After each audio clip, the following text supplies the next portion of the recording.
Baked पापड़ी बनाने के लिए आधा कप गेहूं का आटा लिया है।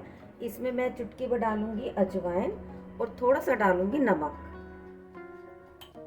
और थोड़ा सा हम डालेंगे घी। इसको मोइन देने के लिए, सॉफ्ट बनाने के लिए 1 टीस्पून डाल रही हूँ। इसको अच्छे से मिक्स कर लेंगे। मिक्स करने के बाद इसको हल्के हाथों से ऐसे गूंद लेंगे। थोड़ा सख्त आटा लगाना है हमें। जब तक हमारा आटा तैयार हो रहा है, मैंने उधर ओटीजी को प्री हीट करने के लिए 220 डिग्री सेल्सियस पे रख दिया है। आटा लग के तैयार हो गया। अब इसको हम 10 मिनट के लिए ऐसे ढक के रख देंगे। ये ओटीजी की ट्रे है, इसको मैं थोड़ा सा ग्रीस कर लेती हूँ। हल्का सा ऑयल लगा दिया मैंने। इसको साइड में रख रही हूँ। अब जो ये हमने आटा लगाया था, इसको अच्छे से मथ लेंगे। मथ के अब इसकी छोटी छोटी लोइयां बना लेंगे। छोटी छोटी पापड़ी बनानी है तो छोटी छोटी लोई बनानी है बिल्कुल। जितना बड़ा नींबू होता है उससे आधी।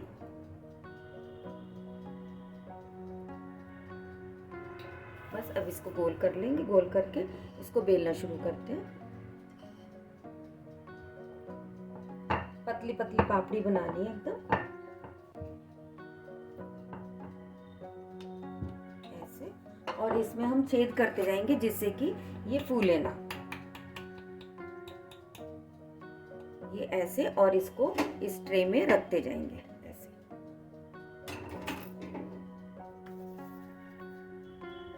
इसी तरह से सारी बना लेंगे।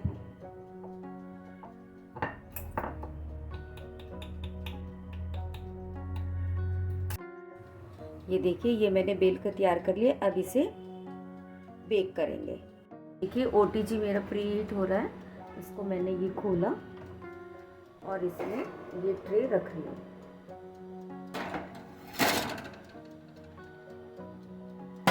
पंद्रह मिनट के बाद इसे खोल कर देखेंगे।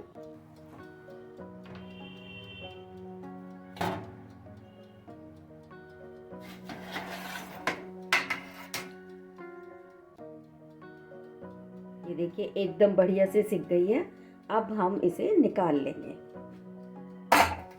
ये पापड़ी आप किसी भी तरह की चाट में डालकर एंजॉय कर सकते हैं। आपको मेरी वीडियो पसंद आई हो तो लाइक, शेयर और सब्सक्राइब ज़रूर करिएगा। Thank you.